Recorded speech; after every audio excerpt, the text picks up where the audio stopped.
નમસ્કાર મિત્રો,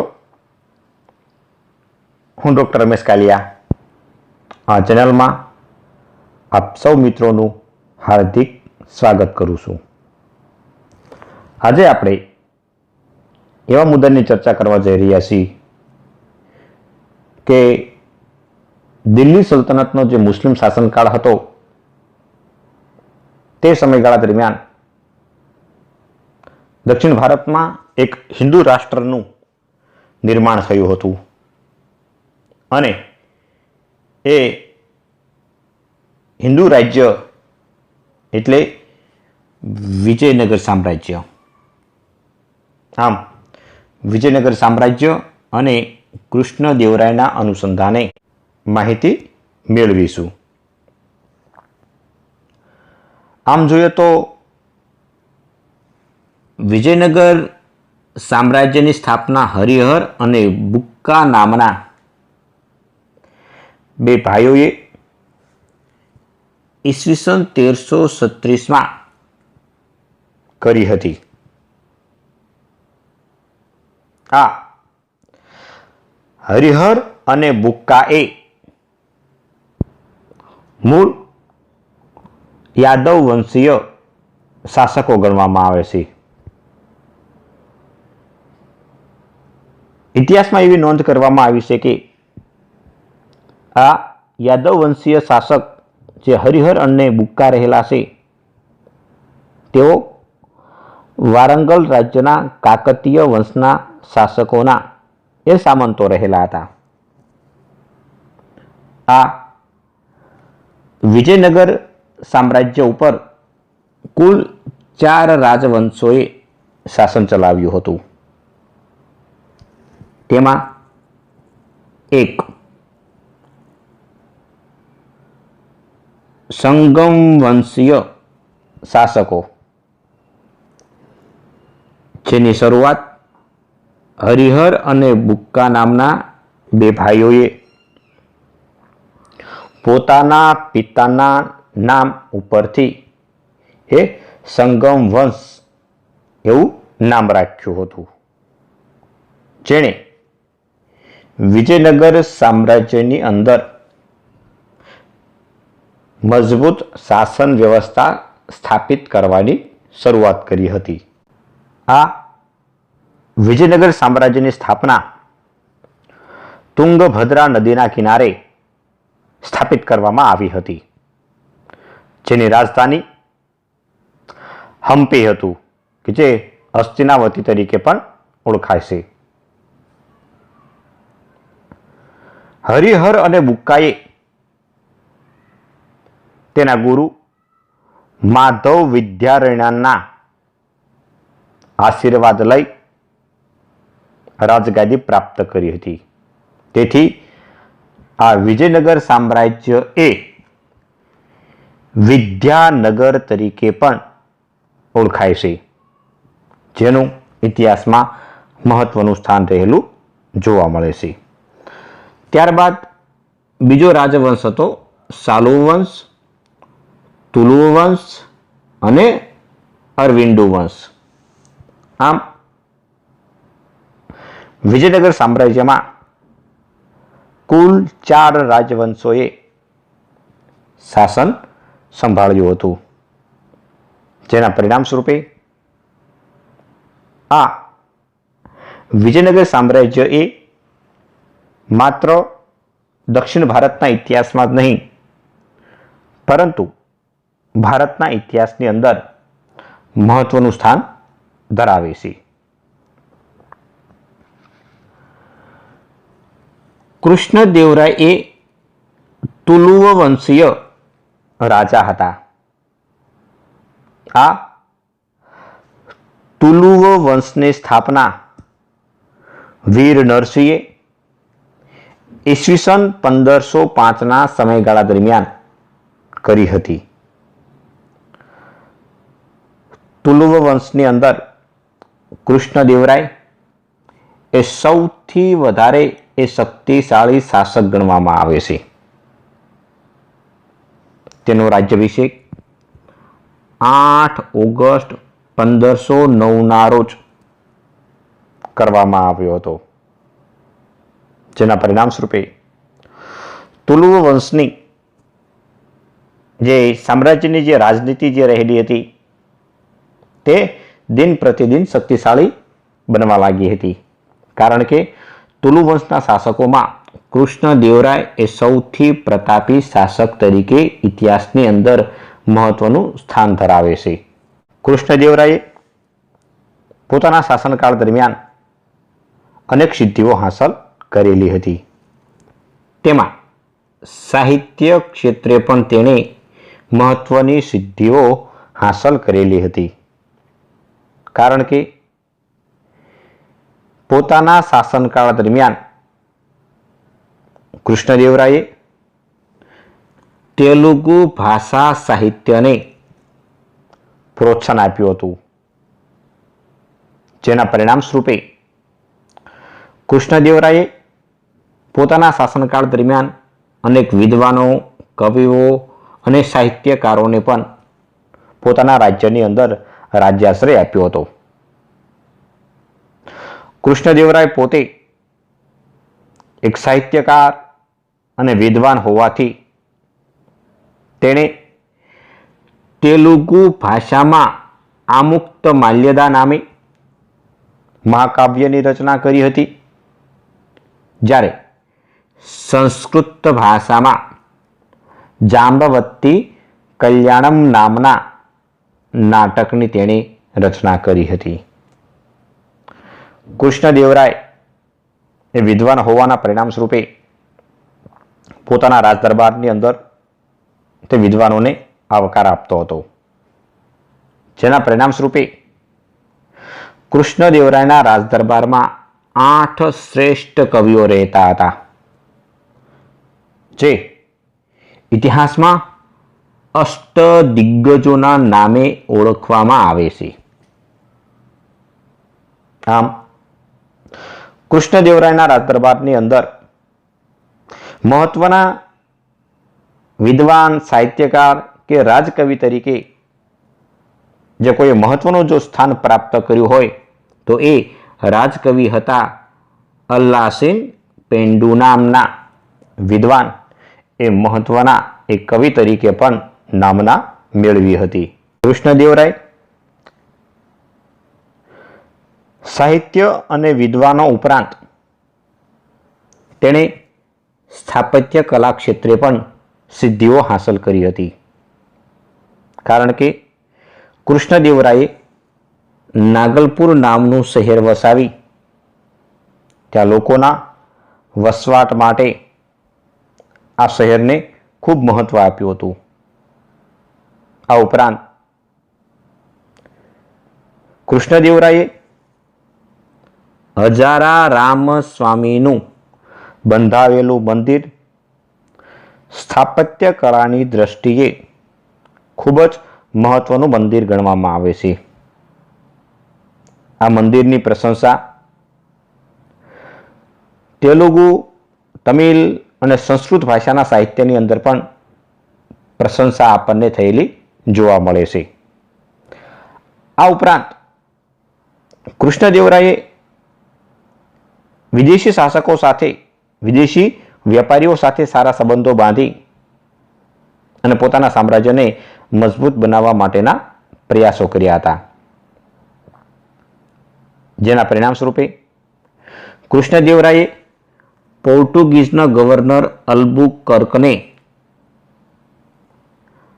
ભટકલ ખાતે કિલ્લો બાંધવાની પરવાનગી આપી હતી, જે પોતાના વ્યાપારને સુરક્ષિત કરવા માંગતો હતો. આમ કૃષ્ણદેવરાયે પોતાના શાસનકાળ દરમિયાન શહેરો, મંદિરો અને કિલ્લાઓને પ્રોત્સાહન આપ્યું હોવાથી તેના સમયમાં સ્થાપત્ય કલાનો વિકાસ થયેલો આપણને જોવા મળે છે. કૃષ્ણદેવરાય એ પ્રજા કલ્યાણકારી નીતિ અપનાવનાર શાસક હોવાથી તેણે અનેક પ્રકારના પ્રજા ઉપયોગી કાર્યોને પ્રોત્સાહન આપ્યું હતું, જેમાં ખાસ કરીને પોતાના સામ્રાજ્યને અને તેની સ્થાનિક પ્રજાઓને આર્થિક ક્ષેત્રે સમૃદ્ધ બનાવવા માટે ખેતી અને હુન્નર ઉદ્યોગને પ્રોત્સાહન આપ્યું હતું, જેથી કરીને પોતાનું સામ્રાજ્ય આર્થિક ક્ષેત્રે મજબૂત બને. આ ઉપરાંત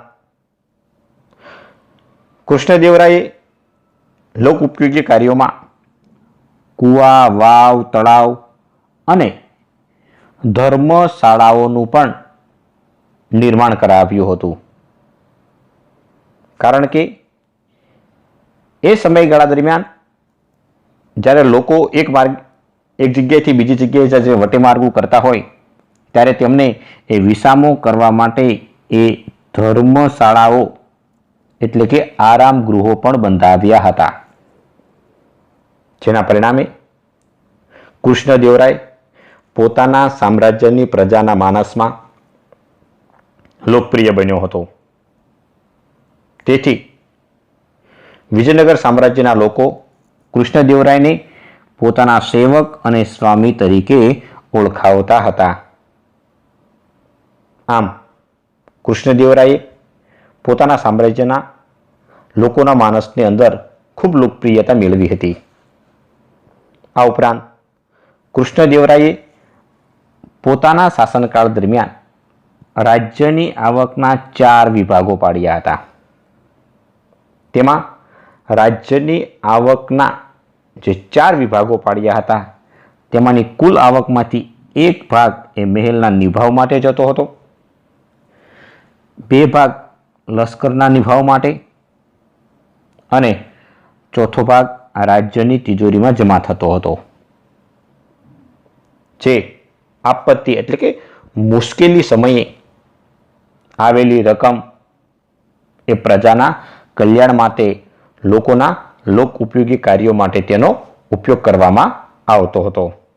આમ કૃષ્ણદેવરાય એ દીર્ઘદ્રષ્ટિ ધરાવનાર અને મજબૂત શાસક હોવાથી તેને લોક ઉપયોગી કાર્યોને પણ ખૂબ જ મહત્વ આપ્યું હતું. કૃષ્ણદેવરાય પ્રજાપ્રિય શાસક હોવાની સાથે સાથે તેણે ધર્મ સહિષ્ણુ શાસક તરીકે પણ લોકચાહના મેળવી હતી. કારણ કે તુલુવ વંશીય રાજાઓ એ મૂળ વૈષ્ણવ ધર્મી હતા. તેમ છતાં પણ કૃષ્ણદેવરાયે પોતાના સામ્રાજ્યના રાજ્ય વિસ્તારમાં જૈન ધર્મ અને શૈવ સંપ્રદાયને પણ મહત્વ આપ્યું હતું. એટલું જ નહીં, કૃષ્ણદેવરાયે જૈન ધર્મ અને શૈવ ધર્મના પ્રચાર પ્રસાર માટે અને તેના સ્થાપત્ય કલા અને સાહિત્યના આલેખન માટે પણ પ્રોત્સાહન આપ્યું હતું. તેથી કહી શકાય કે કૃષ્ણદેવરાય એ ધર્મ સહિષ્ણુ શાસક રહેલો હતો. કૃષ્ણદેવરાયે પોતાના શાસનકાળ દરમિયાન જે સાહિત્ય, સ્થાપત્ય કલા અને પ્રોત્સાહન આપ્યું, પ્રજા ઉપયોગી કાર્ય દ્વારા તેને લોકચાહના મેળવી અને ધર્મ સહિષ્ણુ શાસક હોવાથી તેણે ઇતિહાસની અંદર મહત્વનું સ્થાન પ્રાપ્ત કર્યું હતું. આમ કૃષ્ણદેવરાય એ માત્ર યોગ્ય શાસક જ નહોતો, પરંતુ તે એક વિજેતા તરીકે પણ તેની ઇતિહાસમાં નોંધ લેવામાં આવી છે. કારણ કે ઈસવીસન 1509-10ના સમયમાં બદલપુર રાજ્યના સુલતાન સામે તેણે આક્રમણ કરી અને વિજય પ્રાપ્ત કર્યો હતો. કારણ કે કૃષ્ણદેવરાય એ સામ્રાજ્યવાદી વિચારધારા ધરાવતો હોવાથી પોતાના સામ્રાજ્યનો રાજ્ય વિસ્તાર કરવા માંગતો હતો. જ્યારે બીજી તરફ ઈસવીસન 1512માં બીજાપુર રાજ્યના સુલતાન આદિલ શાહ સામે યુદ્ધ કરી તેની સામે વિજય પ્રાપ્ત કર્યો હતો. આમ કૃષ્ણદેવરાયે બદલપુર અને બીજાપુર રાજ્યના સુલતાનોની સામે એ વિજય પ્રાપ્ત કરી એક સારા યોદ્ધા અને વિજેતા તરીકે પણ તેણે નામના મેળવી હતી. આ ઉપરાંત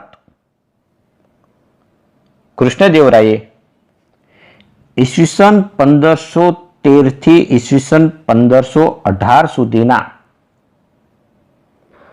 સમયગાળા દરમિયાન ઓરિસ્સા રાજ્ય ઉપર 4 વખત આક્રમણ કરી વિજય મેળવ્યો હતો. આમ કૃષ્ણદેવરાયની જે વિજયગાથા હતી તેની શૌર્યતા રહેલી હતી. તેના પરિણામ સ્વરૂપે ઓરિસ્સા રાજ્યના રાજા રુદ્રપ્રતાપે પોતાની દીકરીના લગ્ન કૃષ્ણદેવરાય સાથે કરી સામાજિક સંબંધો મજબૂત બનાવવા માટેના પ્રયાસો કરેલા આપણને જોવા મળે છે. જ્યારે બીજી તરફ કૃષ્ણદેવરાયે દક્ષિણ ભારતનું મજબૂત રહેલો કિલ્લો એ હતો ગોલકોંડા. કૃષ્ણદેવરાય એક વિજેતા શાસક હોવાના કારણે તેણે ઈસવીસન 1519-20ના સમયગાળા દરમિયાન ગોલકોંડાનો સુલતાન કુતુબ શાહને એ પરાજિત કર્યો હતો. આમ કૃષ્ણદેવરાય એ પ્રથમ એવો હિન્દુ રાજા હતો કે જેણે ગોલકોંડા ઉપર આક્રમણ કરી અને વિજય પ્રાપ્ત કર્યો હતો. જેના પરિણામ સ્વરૂપે કૃષ્ણદેવરાયની જે શૌર્યતા જે રહેલી છે તે ભારત દેશના અન્ય રાજ્યોની અંદર પણ તેની પ્રશંસા થયેલી આપણને જોવા મળે છે. આમ કૃષ્ણદેવરાયે ઈસવીસન 1509 થી ઈસવીસન 1529 સુધી એટલે કે તેણે 20 વર્ષ સુધી શાસનકાળ ભોગવ્યો હતો.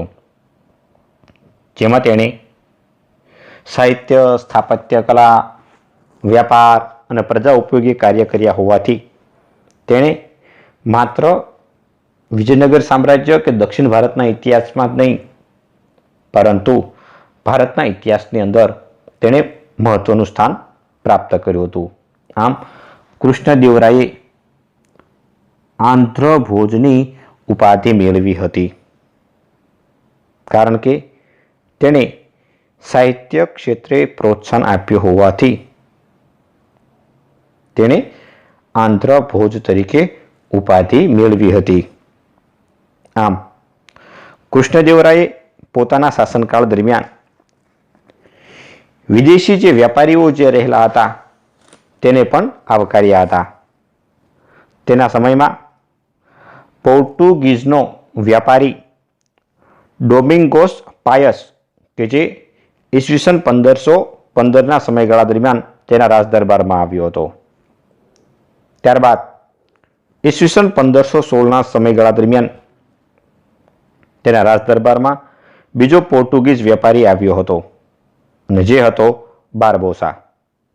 આમ કૃષ્ણદેવરાયે પોતાના શાસનકાળ દરમિયાન વિદેશી વેપારીઓને પણ પોતાના સામ્રાજ્યની અંદર આવકાર્યા હતા તેવી નોંધ ઇતિહાસની અંદર કરવામાં આવેલી છે. આભાર.